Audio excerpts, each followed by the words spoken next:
Hello साथियों, माननीय supreme court ने 1 अगस्त 2024 को एक निर्णय सुनाया है क्रीमी लेयर को लेकर के।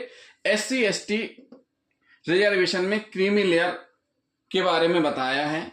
तो जिन साथियों ने अभी तक हमारे चैनल को सब्सक्राइब नहीं किया है, हमारे चैनल को जरूर सब्सक्राइब कर लें और वीडियो को लास्ट तक जरूर देखें। आज हम आपको बताएंगे कि क्रीमी लेयर होता क्या है। क्रीमी लेयर का अर्थ होता है कि वह वर्ग जिसने आर्थिक और सामाजिक रूप से प्रगति कर ली है, सालाना आय 8 लाख रुपए से अधिक है, जिनके माता पिता सरकारी नौकरी पर हैं, रैंक और पद पहली श्रेणी का है, तो उनको क्रीमी लेयर के अंतर्गत रखा जाए। एक वर्ग है, वर्ग विशेष जिसको कि रिजर्वेशन प्राप्त है, जो पिछड़ा हुआ माना गया है, उस वर्ग में रह रहे कुछ लोगों के द्वारा आर्थिक और सामाजिक रूप से प्रगति कर ली गई है, उनको क्रीमी लेयर के रूप में रखे जाने का जो आदेश माननीय सुप्रीम कोर्ट का हुआ है, उस संबंध में हम आपको बताएंगे क्या आदेश हुआ है। 7 जजों की संविधान पीठ ने अनुसूचित जाति और अनुसूचित जनजाति के कोटे के अंदर कोटा का उपवर्गीकरण करने की अनुमति दे दी है और कहा है कि राज्यों के पास इन कैटेगरी की वंचित जातियों के उत्थान के लिए एससी एसटी में उपवर्गीकरण करने की शक्तियां हैं। अपने फैसले में माननीय सुप्रीम कोर्ट ने कहा कि एससी और एसटी में क्रीमी लेयर की पहचान करनी चाहिए तथा उन्हें आरक्षण के दायरे से बाहर करना चाहिए। क्या कहा कि उन्हें आरक्षण के दायरे से बाहर करना चाहिए। इस संविधान पीठ के जो निर्णय सुना रही थी सुप्रीम कोर्ट की पीठ ने, दूसरे जज ने जस्टिस विक्रमनाथ ने भी इस दृष्टिकोण का समर्थन करते हुए कहा कि ओबीसी कैटेगरी पर क्रीमी लेयर सिद्धांत लागू होता है, उसी तरह एससी एसटी कैटेगरी में भी लागू होना चाहिए। इसके बाद इस क्रीमी लेयर को लेकर के विवाद शुरू हो गया है। आज और हम आपको थोड़ा सा और डिटेल में बता देते हैं कि क्या होता है क्रीमी लेयर। अभी हमने आपको क्रीमी लेयर का अर्थ बताया। आरक्षण व्यवस्था में क्रीमी लेयर शब्द का इस्तेमाल फिलहाल अन्य पिछड़े वर्ग कैटेगरी के तहत उन सदस्यों की पहचान के लिए किया जाता है जो आर्थिक, सामाजिक और शैक्षिक रूप से उसी कैटेगरी के पिछड़े लोगों के मुकाबले समृद्ध हैं। एक मान लीजिए 10 लोगों का एक समाज है, उसमें से 2 लोग अगर आर्थिक और सामाजिक रूप से, शैक्षिक रूप से समृद्ध हैं, तो उनको क्रीमी लेयर मान करके इसका फायदा नहीं दिया जाएगा। ये प्रावधान है। इसका मतलब ये हुआ क्रीमी लेयर के तहत आने वाले लोग सरकार की शैक्षिक रोजगार और अन्य व्यवसायिक लाभ योजनाओं के लिए पात्र नहीं माने जाते हैं। जो क्रीमी लेयर के अंतर्गत आ जाते हैं, उनको जो रिजर्वेशन के तहत संरक्षण मिलता था, आरक्षण मिलता था, उसकी पात्रता नहीं रहेगी। क्रीमी लेयर के तहत आने वाले लोग सरकार की शैक्षिक, रोजगार, अन्य व्यवसायिक लाभ योजनाओं के लिए पात्र नहीं माने जाते हैं। क्रीमी लेयर शब्द 1971 में सत्तानाथन आयोग द्वारा पेश किया गया था। तब आयोग ने निर्देश दिया था कि क्रीमी लेयर के तहत आने वाले लोगों को सिविल सेवा के पदों में आरक्षण के दायरे से बाहर रखा जाना चाहिए। फिलहाल ओबीसी कैटेगरी के तहत क्रीमी लेयर में परिवार की सभी स्रोतों से कुल आय 8 लाख रुपए निर्धारित की गई है। क्या निर्धारित की गई है?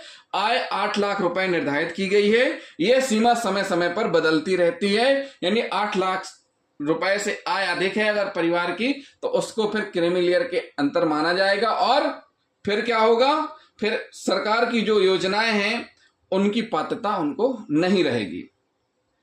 क्रीमी लेयर का निर्धारण कैसे होता है? सन 1992 के इंदिरा साहनी मामले में सुप्रीम कोर्ट द्वारा आरक्षण को बरकरार रखने के बाद ओबीसी के बीच क्रीमी लेयर के मानदंड निर्धारित करने के लिए सेवानिवृत्त जज आरएन प्रसाद के नेतृत्व में एक विशेषज्ञ समिति का गठन किया गया था।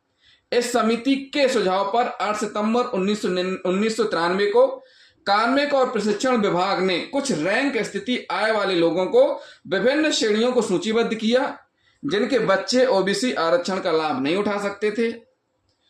1971 में सत्तानाथन समिति ने क्रीमी लेयर के तहत पिछड़े परिवारों की सभी स्रोतों से माता पिता की कुल वार्षिक आय प्रति वर्ष 1 लाख रुपए निर्धारित की थी, जिसे 2014 में संशोधित कर 2.5 लाख रुपए प्रति वर्ष, बाद में संशोधित करते हुए 2017 में 8 लाख रुपए प्रतिवर्ष कर दिया गया। डीओपीटी ने निर्धारित किया कि आय सीमा हर 3 साल में संशोधित की जाएगी। जो ये आय है, आय की जी सीमा है 8 लाख रुपए, हर 3 साल में संशोधित की जाएगी।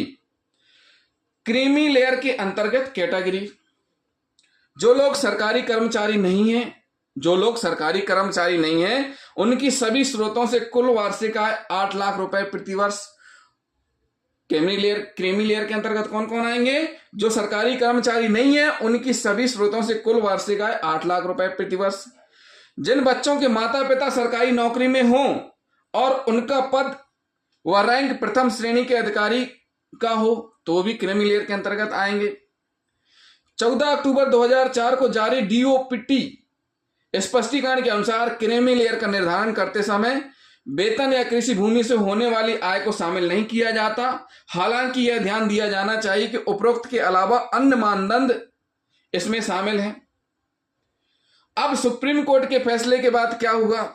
सुप्रीम कोर्ट के इस फैसले के बाद राज्य सरकारें कोटे के अंदर कोटा का वर्गीकरण कर सकती हैं, वह वैधानिक माना जाएगा। इसके अलावा एससी एसटी कैटेगरी के तहत क्रीमी लेयर की पहचान करने के लिए समिति बनाई जा सकती है, जो क्रीमी लेयर के तहत कुल वार्षिक आय का निर्धारण कर सकती हैं। इसके तहत ऐसे लोगों को आरक्षण से वंचित किया जा सकता है जो कैटेगरी के अन्य जातियों के मुकाबले अधिक संपन्न और आर्थिक रूप से सशक्त हैं। इसमें दलितों के अंदर महादलित जैसा वर्गीकरण हो सकता है, जैसा कि पिछड़ा वर्ग के तहत अत्यंत पिछड़ा वर्ग होता है। तो साथियों, इस प्रकार से ऐसा निर्णय आया जिसका विरोध अभी वर्तमान में हो रहा है, और इस विरोध में एससी एसटी वर्ग सड़कों पर उतरे हुए हैं।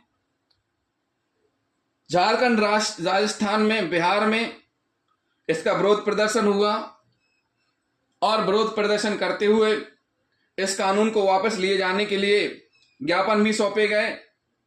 कुछ प्रदर्शन हिंसक हुए जो कि हिंसक नहीं होने चाहिए, और कुछ घटनाएं भी घटित हुई हैं। तो इस प्रकार से हिंसक प्रदर्शन नहीं होना चाहिए। प्रदर्शन भी जो कानूनन, जो संविधान में दिया गया है, उस हिसाब से प्रदर्शन किया जा सकता है, लेकिन हिंसक प्रदर्शन किया जाना कहीं भी प्रावधान में उल्लेखित नहीं है। तो साथियों, ये हुआ क्रीमी लेयर के संबंध में जो आदेश हुआ है, और इसी को लेकर के विरोध प्रदर्शन चल रहा है। अभी कुछ दिनों पहले भारत बंद का आह्वान भी किया गया था एससी एसटी वर्ग के द्वारा, और जिस पर सरकार की नजर बनी हुई है।